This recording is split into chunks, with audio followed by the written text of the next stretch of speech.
നമ്മുടെ ഇന്നലത്തെ വീഡിയോയിൽ ഒരു കമൻറ്റ് വന്നു. സിനിമ കുറച്ച് ലേഗാണ്, കുറച്ച് ബോറടിയാണ് എന്നൊക്കെ പറഞ്ഞിട്ട്. അപ്പം പിന്നെ ഞാനൊരു കാര്യം തീരുമാനിച്ചു.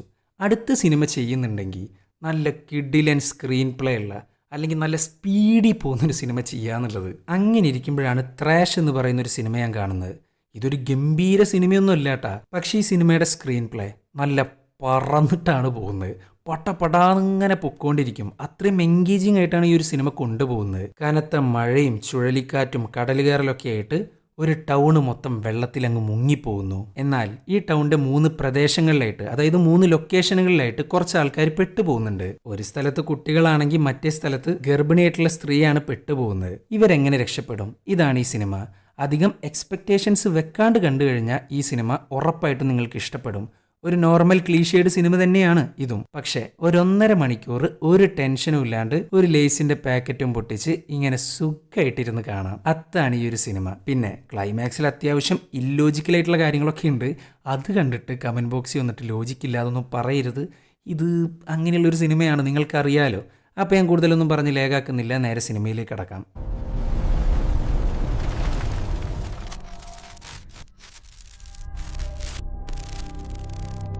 1980-കൾക്ക് ശേഷം അറ്റ്ലാന്റിക് ചുഴലിക്കാറ്റുകളുടെ വേഗത, ഇൻറ്റൻസിറ്റി, ഫ്രീക്വൻസി അങ്ങനെല്ലാം 250% ഇൻക്രീസ് ആയിരിക്കുന്നത്. കൊടുങ്കാറ്റും മഴയും വലിയൊരു ഡേഞ്ചറായിട്ട് മാറുമ്പോൾ അതിനേക്കാൾ മാരക ഡേഞ്ചറാണ് കടൽ കയറൽ. ഇനി നമ്മൾ കാണാൻ പോകുന്നത് എനിവൽ ടൗൺ ആണ്. അതും വെള്ളം കയറുന്നതിന് 2 മണിക്കൂർ മുമ്പുള്ള കാഴ്ച. അതിശക്തമായിട്ടുള്ള കാറ്റും മഴയാണ് അവിടെ. ഹെൻറി എന്ന ചുഴലിക്കാറ്റാണ് ഈ ടൗണിന് നേരെ വരുന്നത്. നാഷണൽ ഹെറിക്കെയിൻ സെൻറ്റർ പറഞ്ഞിരിക്കുന്നത് അതിഭീകരമായിട്ട് കടൽ കയറാൻ സാധ്യതയുണ്ട് എന്നാണ്.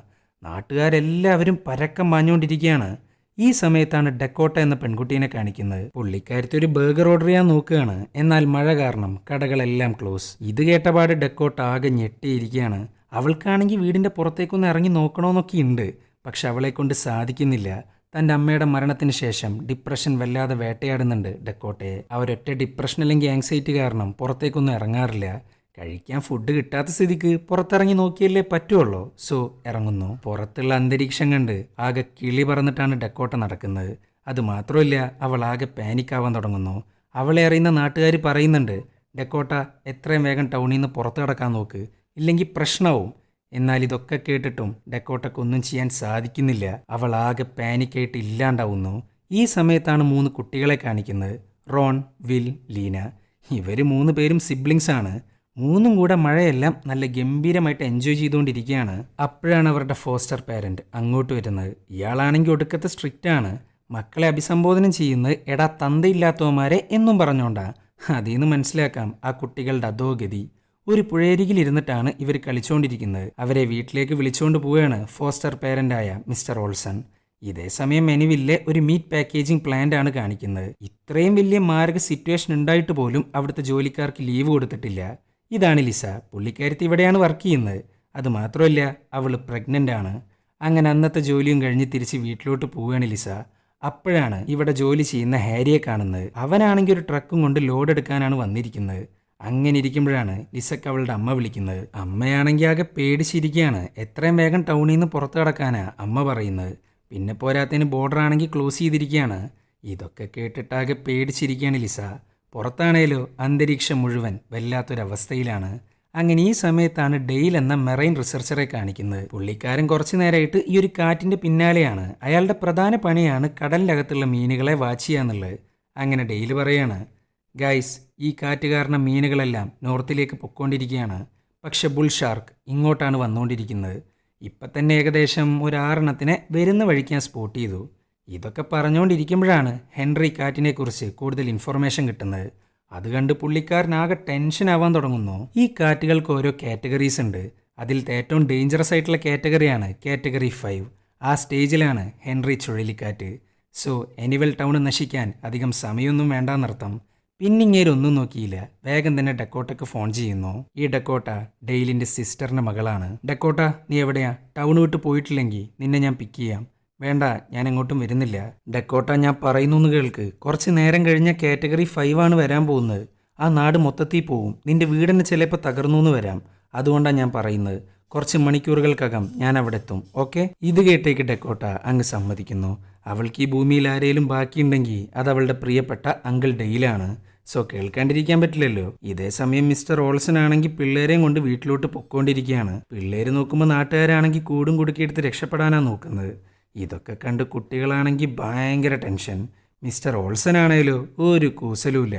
ഒരു തേങ്ങയും നടക്കില്ല എന്നാണ് അങ്ങേര് പറയുന്നത്. അത് മാത്രമല്ല 24 മണിക്കൂറും ഈ കുട്ടികളെ ചീത്ത പറയലാണ് ഇങ്ങേരുടെ മെയിൻ പരിപാടി. ഇയാൾ ഇത്രയും കഷ്ടപ്പെട്ട് ഈ പിള്ളേരെ നോക്കണമെന്നുണ്ടെങ്കിൽ അതിനൊരു കാരണമുണ്ട്.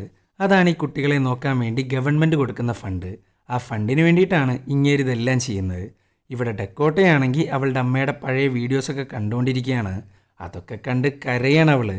അങ്ങനെ ഓൾസൺ കുട്ടികളെയും കൊണ്ട് വീട്ടിലെത്തി. മിസ്റ്റർ ഓൾസൺ, വെതറിൻ്റെ കണ്ടീഷൻ ഭയങ്കര മോശമാണ്. വീട്ടിൽ നിൽക്കുന്നത് ഒരു മണ്ടത്തരാവോ? ചെറുക്ക പേടിക്കല്ലേ. നീ ആ വിൻഡോസ് കണ്ട, റീഇൻഫോഴ്സ്ഡ് ഗ്ലാസ് ആണത്. അതൊന്നും അത്ര പെട്ടെന്ന് പൊട്ടത്തില്ല. പിന്നെ ജനറേറ്ററും ഉണ്ട്. സോ കൂടുതൽ കൊണയ്ക്കാൻ നിൽക്കാണ്ട് അവിടെ എവിടെയെങ്കിലും പോയി ഇരി എന്നും പറഞ്ഞ് അങ്ങേര് പോകുന്ന ബേസ്മെൻറ്റിലോട്ടാണ്. ഇതാണ് ഇങ്ങേരുടെ വൈഫും ഇതേ കണക്കാണ് കേട്ടാ. ഈ ബേസ്മെൻറ്റിലാണെങ്കിൽ സ്റ്റേക്ക് മുതൽ പല പല ഭക്ഷണങ്ങളും ഉണ്ട്. പക്ഷെ പിള്ളേർക്ക് വിശന്നാൽ തിന്നാൻ കൊടുക്കുന്നത് ദേ ഈ കാണുന്ന ബ്രെഡ് മാത്രമാണ്. അത്രയും ബാഡ് സിറ്റുവേഷനിലാണ് ഈ കുട്ടികൾ ഇരിക്കുന്നത്. അതേപോലെ തന്നെ ഇഷ്ടംപോലെ ഗണ്ണുകളാണ് ഈ ബേസ്മെൻറ്റിനകത്ത്. അങ്ങനെ ഇരിക്കുമ്പോഴാണ് കുറച്ച് പത്രക്കാർ ഡെയിലിനെ കാണാൻ വരുന്നത്. ഡെയിൽ, റീസെൻ്റ് ആയിട്ട് നടന്ന ഷാർക്ക് അറ്റാക്കിനെ കുറിച്ച് നിങ്ങൾക്ക് എന്താണ് പറയാനുള്ളത്? ഷാർക്ക് അറ്റാക്കോ? അതെപ്പോ?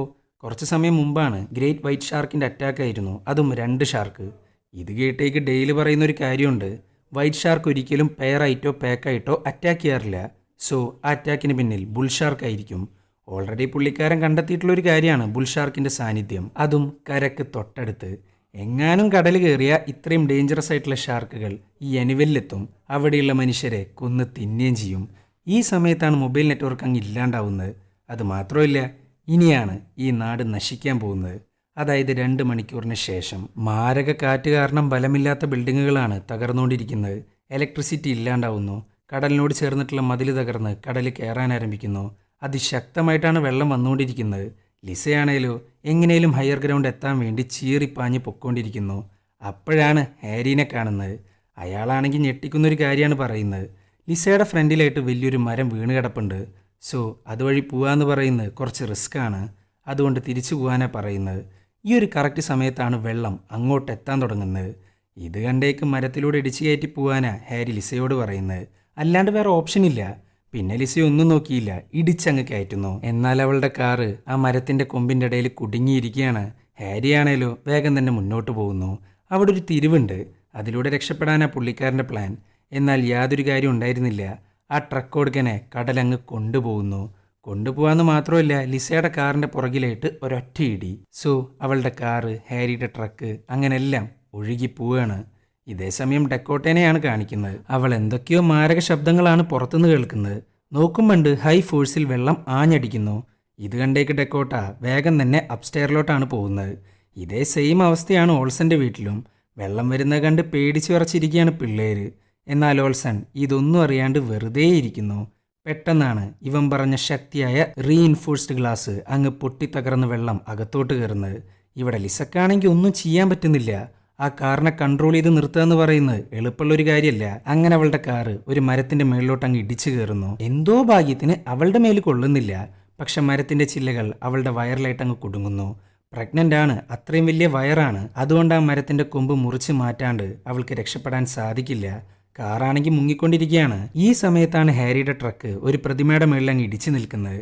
മീറ്റ് പ്ലാന്റിൽ നിന്ന് വേസ്റ്റ് ആണ് കൊണ്ടുവരുന്നത്. സോ ട്രക്കിന്റെ ബാക്ക് ഭാഗം തകർന്ന് ചോരയാണ് വെള്ളത്തിൽ കലരുന്നത്. ഇനി ഇവരുടെ വണ്ടികൾ ടൗണിന്റെ ഏത് ഭാഗത്താണ് പെട്ട് കിടക്കുന്നതെന്ന് അറിയണ്ടേ? സാക്ഷാൽ ഡെക്കോട്ടയുടെ വീടിന്റെ ഫ്രണ്ടിലാണ്. അവൾക്കാണെങ്കിൽ ഒന്നും ചെയ്യാൻ പറ്റുന്നില്ല. അത്രയും ശക്തിയായിട്ടുള്ള കാറ്റാണ് ആഞ്ഞടിക്കുന്നത്. പുറത്തേക്ക് ഇറങ്ങി ലിസേനെ രക്ഷിക്കുക എന്ന് പറയുന്നത് ഒട്ടും പ്രാക്ടിക്കലായിട്ടുള്ളൊരു കാര്യമില്ല. ഇവിടെ ഓൾസന്റെ വീടിനകത്താണെങ്കിൽ ഫുള്ള് വെള്ളമാണ്. എന്തോ ഭാഗ്യത്തിന് സാരമായിട്ടുള്ള പരിക്കുകൾ മാത്രമേ ഉള്ളൂ. ഓരോ സെക്കൻഡ് കഴിയും തോറും വെള്ളത്തിന്റെ അളവ് കൂടിക്കൊണ്ടിരിക്കുകയാണ്. സോ എത്രയും വേഗം രക്ഷപ്പെടണം. ഈ സമയത്താണ് റോൺ ഒരു കാര്യം പറയുന്നത്. ഓൾസന്റെ കാറിന്റെ മുകളിൽ സ്നോർക്കൽസ് എന്ന് പറയുന്ന ഒരു സാധനമുണ്ട്. അതൊരു പൈപ്പ് പോലത്തെ സംഗതിയാണ്. മിക്ക ഓഫ് റോഡ് വണ്ടികൾക്കും നിങ്ങളത് കണ്ടിട്ടുണ്ടാവും. ഇപ്പറഞ്ഞ സ്നോർക്കൽസ് വാട്ടർ പ്രൂഫ് ആണെങ്കിൽ ഇവർക്ക് ഈസി ആയിട്ട് വെള്ളത്തിലൂടെ കാർ ഓടിച്ച് പോകാൻ പറ്റും. ചുരുക്കി പറഞ്ഞാൽ കാർ പോർച്ചിനകത്തുള്ള ഓൾസന്റെ കാർ കിട്ടിക്കഴിഞ്ഞാൽ ഇവർക്ക് ഈസി ആയിട്ട് രക്ഷപ്പെടാൻ പറ്റും. പിന്നെ അവരൊന്നും നോക്കിയില്ല. ഓൾസനും വൈഫും കൂടെ കാർ എടുക്കാൻ പോകുന്നു. പിള്ളേരെ നിങ്ങൾ വരണ്ട, കാറും കൊണ്ട് ഞങ്ങൾ ഇങ്ങോട്ട് വരാം എന്നും പറഞ്ഞിട്ടൊക്കെയാണ് പുറത്തേക്ക് പോകുന്നത്. ഈ സമയത്താണ് ലിസയുടെ കാർ കിടക്കുന്ന സ്ഥലത്തോട്ട് 2 പേര് ബോട്ടും കൊണ്ടുവരുന്നത്. ആരേലും ഉണ്ടെങ്കിൽ രക്ഷിച്ച് കൊണ്ടുപോകാനാ ഇവരിങ്ങോട്ട് വന്നിട്ടുള്ളത്. അപ്പോഴാണ് ലിസയുടെ അലർച്ച അങ്ങ് കേൾക്കുന്നത്. ഇത് കേട്ടേക്ക് ഒരുത്തനാണെങ്കിൽ വേഗം തന്നെ വെള്ളത്തിലോട്ടങ്ങ് ചാടുന്നു, ലിസയുടെ അടുത്തോട്ട് പോകുന്നു. ലിസയാണെങ്കിൽ ആകെ പാനിക്കായിട്ടാണ് ഇരിക്കുന്നത്. ലിസേനെ രക്ഷിക്കണമെന്നുണ്ടെങ്കിൽ മരത്തിൻ്റെ ചില്ലകൾ മുറിച്ച് മാറ്റണം. അപ്പോഴാണ് തൊട്ടടുത്ത വണ്ടിയിലായിട്ട് കട്ടർ കാണുന്നത്. അങ്ങനെ അതെടുക്കാൻ പറയാണ് കൂടെയുള്ളവനോട്. ഇത് കേട്ടേക്ക് അവൻ വേഗം തന്നെ കട്ടർ എടുക്കുന്നു, മുന്നോട്ട് നടക്കാൻ ആരംഭിക്കുന്നു. പെട്ടെന്നാണ് എന്തോ ഒന്ന് അവനെ വെള്ളത്തിൻ്റെ അടിയിലോട്ടങ്ങ് വലിച്ചുകൊണ്ട് പോകുന്നത്. കൂടെയുള്ളവനാണെങ്കിൽ ആകെ കൺഫ്യൂസ് ആയിട്ടാണ് നിൽക്കുന്നത്.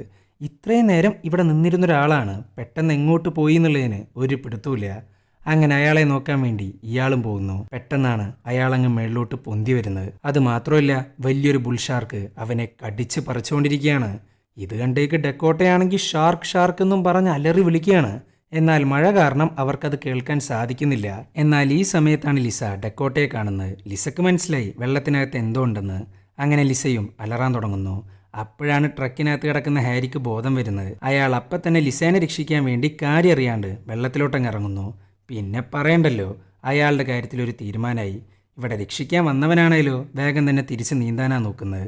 അങ്ങനെ ലിസയുടെ കാറിന് മേളിലോട്ട് വലിഞ്ഞു കയറാൻ നോക്കുമ്പോഴാണ് മറ്റൊരു ഷാർക്ക് വന്ന് അവനെ അങ്ങ് കടിച്ചു പറിക്കുന്നത്. അതും ലിസയുടെ ഫ്രണ്ടിലിട്ട്. ലിസ കാറിനകത്തായതുകൊണ്ട് മാത്രമാണ് രക്ഷപ്പെട്ടിരിക്കുന്നത്. പക്ഷേ ഇനി ഈ കാറിൽ നിന്ന് പുറത്തിറങ്ങാൻ പറ്റില്ല. ചുറ്റും ഷാർക്കാണ്. കാറാണെങ്കിൽ പിന്നെയും മുങ്ങിക്കൊണ്ടിരിക്കുകയാണ്. ഇവിടെ ഡെയിലാണെങ്കിൽ ആകെ കൺഫ്യൂഷനിലാണ്. ഡെക്കോട്ടയുടെ അടുത്തോട്ട് എങ്ങനെ എത്തുമെന്നുള്ളത് അയാൾക്ക് ഒരു പിടുത്തമില്ല. ഇവിടുന്ന് അത്യാവശ്യം ദൂരമുണ്ട് അങ്ങോട്ട്. അപ്പോഴാണ് ഇങ്ങർക്കൊരു ഐഡിയ തോന്നുന്നത്. ഇങ്ങേര് വേഗം തന്നെ ഒരു മീഡിയ ടീമിനെ വിളിക്കുന്നു. ഇവർ ന്യൂസ് എന്ന് പറഞ്ഞാൽ ചാവും. സോ അവരുടെ വണ്ടിയിൽ ഇവൻ്റെ ബോട്ടും കയറ്റി നേരെ എനിവില്ലോട്ട് പോകുന്നു. ഡെക്കോട്ടയെ രക്ഷിക്കാനായിട്ട് വിത്ത് ആൻ എഗ്രിമെൻറ്റ്. ഡെയിലി നേരിടുന്ന എല്ലാ കാര്യങ്ങളും ചാനലിന് ഷൂട്ട് ചെയ്യണം എന്നാണ് എഗ്രിമെൻറ്റ്. ഇതേ സമയം ഓൾസനെയാണ് കാണിക്കുന്നത്. ഓൾസനും വൈഫും കൂടെ ഒരു വിധത്തിലാണ് കാർ പോർച്ചിലെത്തുന്നത്. ആ ഒരു കറക്റ്റ് ടൈമിലാണ് പിള്ളേര് ഭയാനകമായിട്ടുള്ള ഒരു കാഴ്ച കാണുന്നത്. വലിയൊരു ബുൾഷാർക്ക് വീടിൻ്റെ തൊട്ടടുത്തൂടെ പോകുന്നു. അതും നേരെ കാർ പോർച്ചിലോട്ട് പോവാന്ന് മാത്രമല്ല, ഓൾസന്റെ കൈ അങ്ങ് കടിച്ച് പറിക്കുന്നു. വെള്ളം മൊത്തം ചോരയിൽ കലരുകയാണ്. ഈ സമയത്താണ് 2-3 ഷാർക്ക് വന്ന് അയാളുടെ വൈഫിനെ അങ്ങ് ഇല്ലാണ്ടാക്കുന്നത്. ഇതെല്ലാം കണ്ട് പിള്ളേരാണെങ്കിൽ കയ്യിന്ന് പോയിട്ടാണ് ഇരിക്കുന്നത്. പക്ഷെ ഓൾസൻ ആ പിള്ളേരെ വിട്ട് ഒറ്റയ്ക്ക് കാറും കൊണ്ട് രക്ഷപ്പെടാനാണ് നോക്കുന്നത്. പിള്ളേരാണെങ്കിൽ ഞങ്ങളുണ്ടെന്നും പറഞ്ഞ് കരയാണ്. പക്ഷെ സെൽഫിഷായ ഓൾസൻ അത് കേൾക്കാൻ തയ്യാറാവുന്നില്ല. പക്ഷെ യാതൊരു കാര്യം ഉണ്ടായിരുന്നില്ല. ആ ഷാർക്കുകൾ വെള്ളത്തിൻ്റെ അടിയിലോട്ടങ്ങ് വലിച്ചുകൊണ്ട് പോവുകയാണ് ഓൾസനെ. ഇതേസമയം ലിസ വയറിൽ കുടുങ്ങിയിരിക്കുന്ന മരക്കൊമ്പ് എടുക്കാൻ നോക്കുന്നു. എന്നാൽ യാതൊരു രക്ഷയില്ല. അപ്പോഴാണ് ഇവൾ ഡെക്കോട്ടയോട് സഹായിക്കാൻ പറയുന്നത്. ഡെക്കോട്ടയാണെങ്കിൽ ഡെയിലിന് വിളിച്ചു നോക്കുകയാണ്. പക്ഷെ റേഞ്ച് എന്ന് പറയുന്ന സാധനമില്ല. അങ്ങനെ ഡെക്കോട്ട പറയാണ്, മാം ഞാൻ ആരുടെയും ഹെൽപ്പ് കിട്ടുമോ നോക്കട്ടെ. ഞാൻ അങ്ങോട്ട് ഇറങ്ങി വരിക എന്ന് പറഞ്ഞാൽ താഴെ മൊത്തം ഷാർക്കാ. എൻ്റെ ജീവൻ പോകുന്നില്ലാണ്ട് ഒരു ഉപകാരമില്ല. ഇവിടെ കാറിൻ്റെ അകത്താണെങ്കിൽ വെള്ളം കൂടിക്കൊണ്ടിരിക്കുകയാണ്. പ്ലീസ് എന്നെ ഒന്ന് രക്ഷിക്ക്. ഞാൻ പ്രഗ്നൻ്റ് ആണ്. എൻ്റെ ഡെലിവറി ഏത് നിമിഷം വേണേലും സംഭവിക്കാം. ഇതൊക്കെ കേട്ടിട്ട് ഡെക്കോട്ടക്കാണെങ്കിൽ എന്താ പറയേണ്ടതെന്നറിയില്ല. അവളിരുന്ന് കരഞ്ഞുകൊണ്ടിരിക്കുകയാണ്. അവളുടെ ഉള്ളിലെ ഡിപ്രഷൻ കാരണം അവൾക്ക് പുറത്തേക്ക് ഇറങ്ങാൻ സാധിക്കില്ല. താൻ പൊട്ടി കരയാണ്. എന്നാൽ ഇന്ന് ഈ ഡിപ്രഷനെ മറികടന്നില്ലെങ്കിൽ ഡെക്കോട്ടക്കാരനായിരിക്കും ജനിക്കാൻ പോകുന്ന ആ കുട്ടി തൻ്റെ ഫസ്റ്റ് ബ്രത്ത് എടുക്കുന്നതിന് മുമ്പ് മരിക്കുന്നുണ്ടാവുക. പിന്നെ അവളൊന്നും നോക്കിയില്ല. രണ്ടും കൽപ്പിച്ച് ഡിപ്രഷനെ തോൽപ്പിക്കാൻ തീരുമാനിക്കുന്നു. ലിസേനെ രക്ഷിക്കണമെന്നുണ്ടെങ്കിൽ ആ മരത്തിൻ്റെ കൊമ്പുകൾ മുറിച്ച് മാറ്റണം. അതിനായിട്ടൊരു ടൂള് വേണം. സോ അപ്സ്റ്റെയറിൽ നിന്ന് നേരെ താഴോട്ടാണ് പോകുന്നത് ടൂൾസ് ഒപ്പിക്കാനായിട്ട്. പക്ഷെ വെള്ളത്തിൽ കാലൂത്തിയ ഷാർക്ക് വരാൻ നല്ല ചാൻസ് ഉണ്ട്. സോ ഒഴുകി നടക്കുന്ന ഓരോ സാധനത്തിൻ്റെ മുകളിലും പിടിച്ചാണ് താൻ മുന്നോട്ട് പോകുന്നത്. അങ്ങനെ ഒരു വിധത്തിൽ കിച്ചണിലെത്തുന്നു, കത്തിയൊപ്പിക്കുന്നു, വന്ന പോലെ തിരിച്ചു പോകുന്നു. ഇനി പുറത്തേക്ക് ഇറങ്ങണം. അപ്സ്റ്റെയറിൽ നിന്ന് ചെറിയൊരു കോണിയുണ്ട്. അതുവഴി ഇറങ്ങാനാണ് പുള്ളിക്കാരത്തി ശ്രമിച്ചുകൊണ്ടിരിക്കുന്നത്. പെട്ടെന്നാണ് കാലുവഴുതി നേരെ വെള്ളത്തിലോട്ട് പോകുന്നത്. വെള്ളത്തിലാണെങ്കിൽ ആകെ ഷാർക്കുകളാണ്. എന്നാൽ എന്തോ ഭാഗ്യത്തിന് ഷാർക്കുകൾ എത്തുന്നതിന് മുമ്പ് തൊട്ടടുത്ത കാറിൻ്റെ മുകളിലോട്ട് അങ്ങ് വലിഞ്ഞു കയറുന്നു. കയറാന്ന് മാത്രമല്ല മെല്ലെ മുന്നോട്ട് പോകുന്നു. ഫ്രണ്ടിലാണെങ്കിൽ തകർന്നു കിടക്കുന്നൊരു ബിൽഡിങ്ങിൻ്റെ ഭാഗമുണ്ട്. ഒഴുക്കിപ്പെട്ട് വന്നതാണ് ഈ ബിൽഡിങ്ങിൻ്റെ അംശം. അങ്ങനെ അതിൻ്റെ മുകളിലോട്ട് അങ്ങ് ചാടിക്കടക്കുന്നു. ഷാർക്കാണെങ്കിൽ വളഞ്ഞുകൊണ്ടിരിക്കുകയാണ്. വെള്ളത്തിലെങ്ങാനും കാല് കുത്തിയാൽ തീർന്ന്. അങ്ങനെ ആ ബിൽഡിങ്ങിൻ്റെ അറ്റത്തെത്തി. സ്റ്റിൽ കാറിൻ്റെ അടുത്തോട്ട് ഇനിയും പോകാനുണ്ട്. അപ്പോഴാണ് അവിടെ കുറച്ച് കമ്പികൾ കാണുന്നത്. അങ്ങനെ ഡെക്കോട്ട അതിൻ്റെ മുകളിൽ പിടിച്ച് ബാലൻസ് തെറ്റാണ്ട് ഒരു വിധത്തിൽ കാറിൻ്റെ മുകളിൽ എത്തിയിട്ടുണ്ട്. അങ്ങനെ കത്തിയെടുക്കുന്നു, കാറിൻ്റെ റൂഫ് കീറുന്നു, മരത്തിൻ്റെ കൊമ്പങ്ങ് മുറിച്ചു മാറ്റുന്നു. എന്നിട്ട് ലിസേനയും കൂട്ടി വന്ന വഴി വീടിൻ്റെ അകത്തോട്ടങ്ങ് എത്തുന്നു. ഇവരാകെ പേടിച്ചില്ലാണ്ടായിട്ടുണ്ട്. ഇതേ സമയം ഡെയിലാണെങ്കിൽ എനിവില്ലേക്ക് പൊക്കോണ്ടിരിക്കുകയാണ്. അപ്പോഴാണ് ഇവർക്കൊരു സിഗ്നൽ കിട്ടുന്നത്. അതും ഡെക്കോട്ടയുടെ വീടിൻ്റെ ലൊക്കേഷനിലാണ് ഈ ഒരു സിഗ്നൽ കാണിക്കുന്നത്. കാണിക്കാമെന്ന് മാത്രമല്ല അത് മൂവിങ് ആണ്. അപ്പോഴാണ് ഡെയിൽ ഞെട്ടിക്കുന്നൊരു കാര്യം പറയുന്നത്. അത് നില്ലിയാണല്ലോ. നില്ലിയോ? അതെന്താ? നില്ലി അവളൊരു പ്രഗ്നൻറ്റ് ഗ്രേറ്റ് വൈറ്റ് ഷാർക്കാണ്.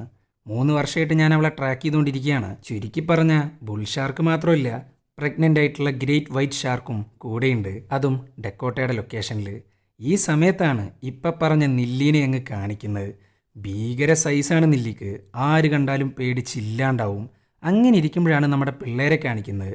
അവരുടെ വീടിൻ്റെ വാതിലാണെങ്കിൽ തുറന്നു കിടക്കുകയാണ്. സോ ഷാർക്കുകളെല്ലാം അകത്ത് കയറാൻ നല്ല ചാൻസ് ഉണ്ട്. എത്രയും വേഗം ഡോർ അടക്കണം. എന്നാൽ വീട് മൊത്തം വെള്ളം കയറി കിടക്കുകയാണ്. ഇപ്പം തന്നെ ഒരു ടേബിളിൻ്റെ മുകളിലാണ് പിടിച്ചു നിൽക്കുന്നത്. സോ വെള്ളത്തിൽ കാലൂത്താണ്ട് വേണം ഡോർ അടക്കാൻ.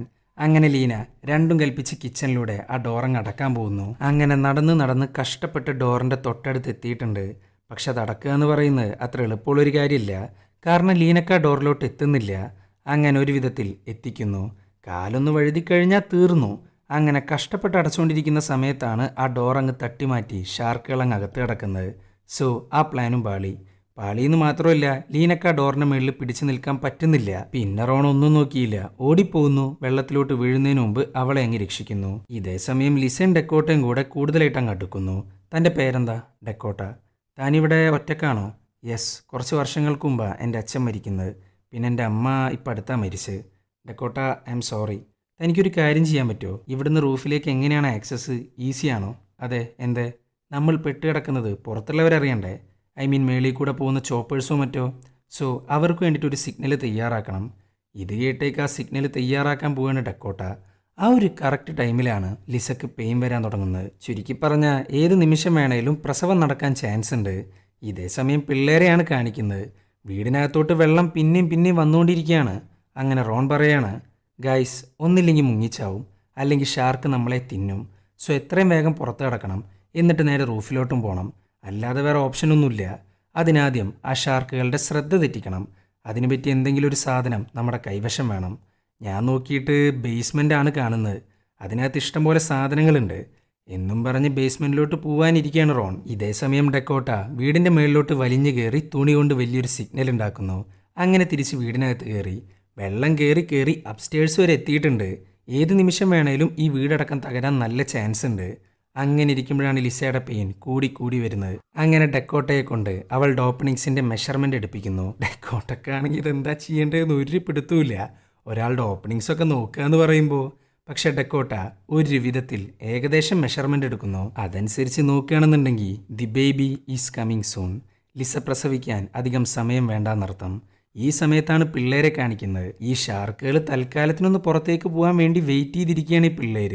എന്നാൽ മാത്രമേ ബേസ്മെൻറ്റിൽ പോയിട്ട് ഉപകാരമുള്ള എന്തെങ്കിലും ഒരു സാധനം എടുക്കാൻ പറ്റുള്ളൂ. ബേസ്മെൻറ്റിലാണെങ്കിൽ ഗണ്ണുണ്ട്. അത് കിട്ടിക്കഴിഞ്ഞാൽ ഷാർക്കിനെ ഈസി ആയിട്ട് കൊല്ലാൻ സാധിക്കും. അതുമാത്രമല്ല, അവർക്ക് ഇരയായിട്ട് അതിനകത്ത് സ്റ്റേക്കും ഉണ്ട്. സോ ഇര കൊടുക്കുക, ഷൂട്ട് ചെയ്യുക, കൊല്ലുക. ഇതാണ് റോണിൻ്റെ പ്ലാൻ. പക്ഷെ ഒരു ഗണ്ണ് കൊടുത്ത് നീന്തി വരിക എന്ന് പറഞ്ഞാൽ ഭയങ്കര റിസ്ക് ആണ്. കാരണം ഗണ്ണിന് അത്യാവശ്യം വെയിറ്റ് ഉണ്ടാവും. അങ്ങനെ ഇരിക്കുമ്പോഴാണ് മിസ്റ്റർ ഓൾസൺ ഒട്ടും പ്രതീക്ഷിക്കാണ്ട് ജീവനോടെ അങ്ങ് തിരിച്ചു വരുന്നത്. അയാൾ എങ്ങനെയൊക്കെയോ രക്ഷപ്പെട്ട് വന്നിരിക്കുകയാണ്. എന്നാൽ അയാളുടെ ഒരു കൈ അറ്റുപോയിട്ടുണ്ട്. ഇതേ സമയം ഡെയിൽ അവൻ്റെ ബോട്ടങ്ങ് എടുക്കുന്നു. അല്ലാതെ കാറി മുന്നോട്ട് പോകാമെന്ന് പറഞ്ഞാൽ ഒരിക്കലും സാധിക്കില്ല. അത് മാത്രമല്ല, നില്ലി എന്ന ഷാർക്കിൻ്റെ സിഗ്നലോ അല്ലെങ്കിൽ ബാക്കിയുള്ള സിഗ്നൽസോ ഒന്നും കിട്ടുന്നില്ല. ഈ സമയത്താണ് ഡെക്കോട്ടയെ കാണിക്കുന്നത്. വെള്ളം കയറി കട്ടിലിൻ്റെ തൊട്ടടുത്ത് എത്തിയിട്ടുണ്ട്. എത്രയും വേഗം പുറത്തു പോയില്ലെങ്കിൽ പണി കിട്ടുമെന്നുള്ള കാര്യത്തിൽ 100% ഉറപ്പാണ്. അങ്ങനെ ഇരിക്കുമ്പോഴാണ് ലിസക്കൊരു ബുദ്ധി തോന്നുന്നത്. കുറച്ചു മുമ്പ് ഇവളെ രക്ഷിക്കാനായിട്ട് ബോട്ടിൽ 2 പേര് വന്നില്ലേ? ആ ബോട്ട് അവിടെ തന്നെയുണ്ട്. പക്ഷെ അത് എടുക്കുക എന്ന് പറയുമ്പോൾ അതൊരിക്കലും നടക്കുന്നൊരു കാര്യമില്ല. വെള്ളത്തിൽ കാല് കുത്തിയാൽ തീർന്നു. സോ നടക്കില്ല എന്നാണ് ഡെക്കോട്ട പറയുന്നത്. ആ ഒരു കറക്റ്റ് ടൈമിലാണ് ലിസയുടെ പെയിൻ കൂടാൻ ആരംഭിക്കുന്നത്. ആ ഒരു സമയത്ത് ലിസ തൻ്റെ ജനിക്കാൻ പോകുന്ന കുട്ടിയോട് പറയുന്നൊരു കാര്യമുണ്ട്. മോനെ, ദയവ് ചെയ്ത് ഈ സമയത്ത് വരല്ലേ. വന്നു കഴിഞ്ഞാൽ അമ്മക്കൊന്നും ചെയ്യാൻ കഴിയില്ല, പ്ലീസ്. ഇതൊക്കെ കേട്ടേക്ക് ഡെക്കോട്ടക്കാണെങ്കിൽ സഹിക്കുന്നില്ല.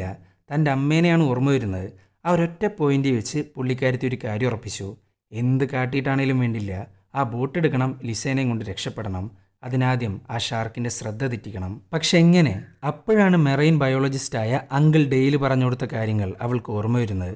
ഷാർക്കിനെ ഏറ്റവും കൂടുതൽ അട്രാക്റ്റ് ചെയ്യുന്ന കാര്യമാണ് വൈബ്രേഷൻ.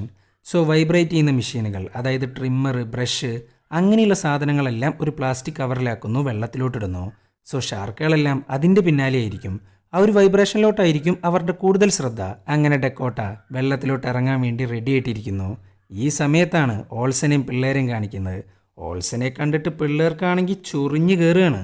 ഇത്രയും വലിയ സിറ്റുവേഷനിൽ ആ പിള്ളേരെ ഉപേക്ഷിച്ച് പോകാനാ ലെവൻ നോക്കിയിട്ടുണ്ടായിരുന്നത്. അപ്പം പിന്നെ ദേഷ്യം വരാണ്ടിരിക്കോ? അത് മാത്രമല്ല, പുള്ളിക്കാരൻ ഇപ്പോഴും അതേ ലൈൻ തന്നെയാണ് പിടിക്കുന്നത്. റോൺ, നീ ഒന്ന് പുറത്തേക്ക് പോവാൻ നോക്ക്. എനിക്കിപ്പോൾ ഒറ്റക്കൈയാണല്ലോ. നീ പേടിക്കണ്ട, പിള്ളേരെ ഷാർക്കൊന്നും ചെയ്യില്ല എന്നൊക്കെയാണ് ഓൾസൺ പറയുന്നത്. സെൽഫിഷ് എന്നൊക്കെ പറഞ്ഞാൽ നല്ല അട്ടർ സെൽഫിഷ്. അങ്ങനെ ഇരിക്കുമ്പോഴാണ് വില്ലിന് ഗവൺമെൻറ് അയച്ചിട്ടുള്ള ഒരു ചെക്ക് കിട്ടുന്നത്. അതും ഗവൺമെൻറ് അവർക്കായിട്ട് മന്ത്ലി കൊടുക്കുന്ന ക്യാഷ്. ഇത്രയും പൈസ കിട്ടിയിട്ടാണ് ഈ പിള്ളേർക്ക് മര്യാദക്ക് ഭക്ഷണം പോലും കൊടുക്കാത്തത്. അങ്ങനെ റോൺ അങ്ങ് ചൂടാവുന്നു. അങ്ങേരാണേലോ അവനക്ക് നേരെ കയ്യോങ്ങുന്നു. ഇത് കണ്ടേക്ക് ലീന ഓൾസനിട്ടൊരു ചവിട്ടങ്ങ് കൊടുക്കുകയാണ്. പിന്നെ പറയണ്ടല്ലോ, അയാൾ നേരെ വെള്ളത്തിലോട്ടാണ് പോകുന്നത്. എന്നിട്ടും തിരിച്ചു കയറി രക്ഷപ്പെടാനല്ല നോക്കുന്നത്, ഈ പിള്ളേരോടുള്ള കലി തീർക്കാനാ. പെട്ടെന്നാണ് ഷാർക്കുകൾ വന്ന് അവനെ അങ്ങ് കൊണ്ടുപോകുന്നത്. സോ ഓൾസന്റെ കാര്യത്തിൽ ഏകദേശം തീരുമാനമായി. അവനെയിട്ട് കടിച്ച് പറിച്ചുകൊണ്ടിരിക്കുകയാണ്. ഇതാണ് ബേസ്മെന്റിലോട്ട് പോകാൻ പറ്റിയ സമയം. ഷാർക്കുകൾ ഇപ്പോൾ ബിസിയാണല്ലോ. അങ്ങനെ ഇരിക്കുമ്പോഴാണ് ഡെയിലിനെ കാണിക്കുന്നത്. എനിവില്ലോട്ട് പോകും തോറും മാരക കാഴ്ചകളാണ് പുള്ളിക്കാരൻ കണ്ടുകൊണ്ടിരിക്കുന്നത്. ഷാർക്കുകൾ കടിച്ചു പറിച്ച ഒരു ഫാമിലെ പശുക്കൾ. സോ എനിവെല്ലോട്ട് എത്താനായി നർത്തം. ഇതേ സമയം ഡെക്കോട്ടേനെയാണ് കാണിക്കുന്നത്. പുള്ളിക്കാരത്തിയാണെങ്കിൽ പതുക്കെ പതുക്കെ നീന്തിക്കൊണ്ടിരിക്കുകയാണ്. റഷായിട്ട് നീന്തിക്കഴിഞ്ഞാൽ അവളുടെ മേലായിരിക്കും കൂടുതൽ വൈബ്രേഷൻ ഉണ്ടാവുക. സോ ഷാർക്ക് അറ്റാക്ക് ചെയ്യാൻ നല്ല ചാൻസ് ഉണ്ട്. 3 കവർ സാധനങ്ങളാണ് വൈബ്രേഷൻ ഉണ്ടാക്കാനായിട്ട് വെള്ളത്തിലോട്ട് ഇട്ടിട്ടുള്ളത്. അതിലത്തെ ഒരു കവർ ഷാർക്ക് അങ്ങ് കൊണ്ടുപോകുന്നു. ഇതൊക്കെ കണ്ട് പേടിച്ചിരിക്കുകയാണ് ഡെക്കോട്ട. റോണാണേലോ വേഗം തന്നെ വെള്ളത്തിലോട്ട് ചാടുന്നു, ബേസ്മെന്റിലോട്ട് പോകുന്നു.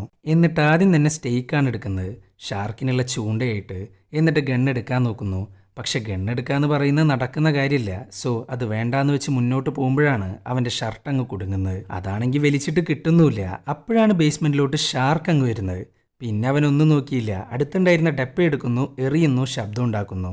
അതോടുകൂടെ ഷാർക്കാണെങ്കിൽ ഡിസ്ട്രാക്റ്റായി. ആ ഒരു തക്കം നോക്കി എങ്ങനെയൊക്കെയോ ഷർട്ട് വലിച്ചൂരി തിരിച്ച് നീന്താൻ ആരംഭിക്കുന്നു. പോകുന്ന വഴിക്ക് ഒരു പെട്ടിയും കൂടെ എടുക്കുന്നുണ്ട്. എന്നാൽ ആ ഷാർക്കാണേലോ റോണിന്റെ പിന്നാലെ തന്നെയുണ്ട്. തലനാരിഴക്കാണ് അവൻ രക്ഷപ്പെടുന്നത്. ഇതേ സമയം ലിസേനയാണ് കാണിക്കുന്നത്. ഡെക്കോട്ടയുടെ വീടിൻ്റെ അകത്തോട്ട് പെട്ടെന്നാണ് വെള്ളം കയറിക്കൊണ്ടിരിക്കുന്നത്. അവളുടെ കട്ടിലടക്കം ഒഴുകാൻ ആരംഭിക്കുന്നു.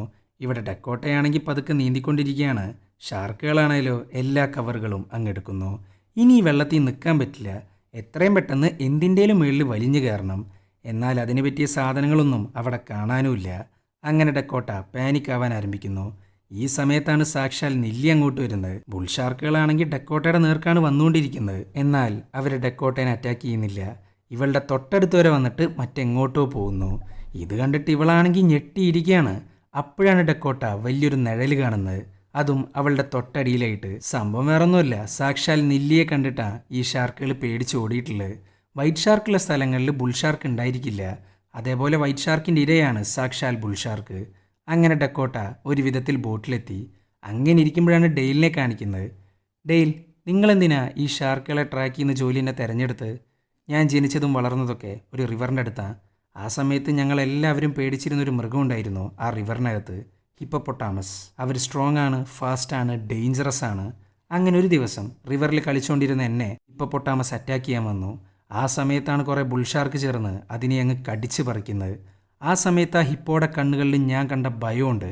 ഒരൊറ്റ പോയിന്റ് വെച്ച് ഞാനൊരു കാര്യം തീരുമാനിച്ചു, ഷാർക്കുകളെക്കുറിച്ച് കൂടുതൽ പഠിക്കാൻ. അതാണ് ഞാൻ ഈ ജോലിയിൽ കയറാനുള്ള പ്രധാന കാരണം. അല്ല, ഇപ്പം ഷാർക്കുകൾക്ക് പേടിയുള്ള എന്തെങ്കിലും ഉണ്ടോ? ഷാർക്കുകൾക്ക് പൊതുവെ അവരെക്കാൾ വലിയ ഷാർക്കിനെ പേടിയുണ്ടാവും. അതേപോലെ തന്നെയാണ് കരണ്ട്. അങ്ങനെ അവർ മുന്നോട്ട് പൊക്കോണ്ടിരിക്കുമ്പോഴാണ് വലിയൊരു പോലീസ് വണ്ടി തകർന്നു കിടക്കുന്നത് കാണുന്നത്. അതിനകത്താണെങ്കിൽ ഇഷ്ടം പോലെ ടേസർ ഗണ്ണുണ്ട്, അതായത് ഷോക്ക് അടിപ്പിക്കുന്ന ഗണ്ണ്. കരണ്ട് പൊതുവെ ഷാർക്കുകൾക്ക് പേടിയാണല്ലോ. അങ്ങനെ അതും കൊണ്ട് യാത്ര തിരിച്ചു. അത് മാത്രമല്ല, സൂര്യൻ ഉദിച്ചിരിക്കുകയാണ്. ഇതേ സമയം ലിസക്കാണെങ്കിൽ പെയിൻ താങ്ങാൻ പറ്റുന്നില്ല. ചുരുക്കി പറഞ്ഞ കുട്ടി വരാൻ സമയമായി എന്നർത്ഥം. സോ പുഷ് ചെയ്യാൻ ആരംഭിക്കുന്നു. ഡെക്കോട്ടയാണെങ്കിൽ ഷാർക്കിനെ കൊല്ലാൻ വേണ്ടി ഒരു ഫിഷിംഗ് ഗൺ ഒപ്പിച്ചിട്ടുണ്ട്. ഇതേ സമയം പിള്ളേരാണെങ്കിൽ റോണ് കൊണ്ടുവന്ന പെട്ടി അങ്ങ് തുറന്നു നോക്കുന്നു. അതിനകത്ത് ഡൈനാമൈറ്റ് ആണ്. ഇത് മതി എല്ലാ ഷാർക്കിനെയും ഒരുമിച്ച് തീർക്കാനായിട്ട്. ഇവിടെ ലിസയാണെങ്കിൽ അവസാനത്തെ പുഷിന് വേണ്ടി ഇരിക്കുകയാണ്. പെട്ടെന്നാണ് ആ വീടടക്കം അങ്ങ് തകർന്ന് തരിപ്പണാവുന്നത്. പിന്നെ അവളൊന്നും നോക്കിയില്ല, വേഗം തന്നെ പുറത്തേക്ക് കടക്കുന്നു. അവൾക്കിനി ഒരൊറ്റ ഓപ്ഷൻ മാത്രമേ ഉള്ളൂ, വെള്ളത്തിൽ നിന്ന് പ്രസവിക്കുക. സോ അതങ്ങ് ചെയ്യുന്നു. എന്തോ ഭാഗ്യത്തിന് കുട്ടി സേഫാണ്. എന്നാൽ ആ സമയത്താണ് അവൾക്ക് ചുറ്റും ഷാർക്കുകൾ വരുന്നത്. ഡെക്കോട്ടയാണെങ്കിൽ തുഴഞ്ഞ് അങ്ങോട്ട് വന്നുകൊണ്ടിരിക്കുകയാണ്. പെട്ടെന്നാണ് ഒരു ഷാർക്ക് ലിസയുടെ നേർക്കങ്ങ് വരുന്നത്. അത് കണ്ടേക്കൊരു മരക്കഷ്ണം എടുക്കുന്നു, ആ ഷാർക്കിനെ നേരെ പിടിക്കുന്നു. അതോടുകൂടെ അതിൻ്റെ കാര്യത്തിലൊരു തീരുമാനമായി. എന്നാൽ ആ ഒരു കറക്റ്റ് സമയത്താണ് രണ്ടാമത്തെ ഷാർക്ക് അങ്ങ് വരുന്നത്. പിന്നെ ഡെക്കോട്ട ഒന്നും നോക്കിയില്ല, ഫിഷിംഗ് ഗൺ എടുക്കുന്നു, അങ്ങ് പൊട്ടിക്കുന്നു. സോ അതും ഇല്ലാണ്ടായി. ഇവിടെ പിള്ളേരാണെങ്കിൽ ഡൈനാമൈറ്റ് ആ സ്റ്റേക്കിലും കെട്ടി വെള്ളത്തിലോട്ട് ഇടാനാ പ്ലാൻ. സ്റ്റേക്ക് കഴിക്കാനായിട്ട് ഷാർക്ക് എന്തായാലും വരും, അത് പൊട്ടുകയും ചെയ്യും. അങ്ങനെ അത് വെള്ളത്തിലോട്ടിടുന്നു. എന്നാൽ ഒരൊറ്റ ഷാർക്ക് പോലും ആ പരിസരത്തോട്ട് വരുന്നില്ല. ആ സമയത്താണ് വലിയൊരു കാര്യം പറയുന്നത്. ഞാൻ ഡിസ്കവറിയിൽ ഒരിക്കൽ കണ്ടിട്ടുണ്ട്, ഷാർക്കിനെ ഏറ്റവും കൂടുതൽ അട്രാക്റ്റ് ചെയ്യുക വൈബ്രേഷൻസ് ആണ്. പിന്നെ അവർ വെറുതെ ഇരിക്കുമോ, ഒക്കെ കൂടെ വെള്ളത്തിലോട്ട് ഇറങ്ങുന്നു, വൈബ്രേഷൻ അങ്ങ് ഉണ്ടാക്കുന്നു. ഇതൊക്കെ കേട്ട് ഷാർക്കുകൾ അങ്ങോട്ട് വരുന്നു. പിള്ളേരാണേലോ വേഗം തന്നെ വെള്ളത്തിൽ നിന്ന് കയറുന്നു. ഇനിയിപ്പോൾ അവിടെയുള്ളത് ആ സ്റ്റേക്ക് മാത്രമാണ്. സോ ഷാർക്ക് അത് കഴിക്കാണ്ടിരിക്കില്ലല്ലോ. അങ്ങനെ ഡെക്കോട്ടേനെ കാണിക്കുന്നു. ഒരു വിധത്തിലാണ് കൊച്ചിനെ ലിസനെയും ബോട്ടിൽ കയറ്റാൻ നോക്കുന്നത്. പെട്ടെന്നാണ് ഒരു ബുൾ ഷാർക്ക് വന്ന് അവരുടെ ബോട്ടങ്ങ് മറിച്ചിടുന്നത്. മറിച്ചിടാന്ന് മാത്രമല്ല, എല്ലാം കൂടെ അവർക്ക് നേരെയാണ് വന്നുകൊണ്ടിരിക്കുന്നത്. ആ ഒരു കറക്റ്റ് സമയത്താണ് ഡെയിൽ അങ്ങോട്ടെത്തുന്നത്. അങ്ങനെ ഡെയിൽ ആ ടേസർ ഗണ്ണ് വെള്ളത്തിലോട്ടിടുന്നു. അതിൽ നിന്ന് വരുന്ന സ്മോൾ എമൗണ്ട് ഓഫ് ഇലക്ട്രിസിറ്റി കണ്ട് പേടിച്ചിരിക്കുകയാണ് ഷാർക്കുകൾ. സോ വന്ന ഷാർക്കുകളെല്ലാം പല ദിശയിലോട്ടും പോകുന്നു, ഒന്നൊഴികെ. അതാണേലോ ഡെക്കോട്ടയ്ക്ക് നേരെയാണ് വന്നുകൊണ്ടിരിക്കുന്നത്. ആ ഒരു കറക്റ്റ് സമയത്താണ് നില്ലി ആ ബുൾ ഷാർക്കിനെ അങ്ങ് കൊണ്ടുപോകുന്നത്. അതൊക്കെ കണ്ട് പേടിച്ച് വിറച്ചിട്ടാണ് എല്ലാവരും നിൽക്കുന്നത്. അതുകൊണ്ട് മാത്രം ഇവർ രക്ഷപ്പെട്ടു. ഈ സമയത്താണ് പിള്ളേരെ കാണിക്കുന്നത്. ഷാർക്കുകൾ പോകുന്നു, സ്റ്റേക്ക് അങ്ങ് കഴിക്കുന്നു. ബാക്കി ഞാൻ പറയേണ്ട ആവശ്യമില്ലല്ലോ. ബും. സോ പിള്ളേരെല്ലാവരും സേഫ്. ഇവിടെ ഡെയിലാണെങ്കിൽ ഡെക്കോട്ടനെ ലിസനെ രക്ഷിക്കുന്നു. അങ്ങനെ എല്ലാം അവസാനിച്ചു. പിള്ളേർ ഓൾസന്റെ കാറും കൊണ്ട് പുതിയൊരു ലൈഫിലേക്ക് പോകുന്നു. ലിസയാണേലോ തൻ്റെ കുഞ്ഞിനെയും കൊണ്ട് അവളുടെ ലൈഫിലോട്ട് തിരിച്ചു പോകുന്നു. ഡെക്കോട്ട അവളുടെ ഡിപ്രഷനെ മറികടക്കുന്നു. ഡെക്കോട്ടേനെ തിരിച്ചു കിട്ടിയതിൽ ഡെയിലാണെങ്കിൽ ഒടുക്കത്തെ ഹാപ്പി. ഈ ഒരു പോയിന്റ് വെച്ചിട്ടാണ് ഈ ഒരു സിനിമ അങ്ങ് അവസാനിക്കുന്നത്. അപ്പോൾ വീഡിയോ ഇഷ്ടപ്പെട്ടാൽ ലൈക്ക് ചെയ്യുക. കൂടുതൽ വീഡിയോകൾക്കായി ചാനൽ സബ്സ്ക്രൈബ് ചെയ്യുക. അപ്പോൾ ഓക്കെ, ബൈ.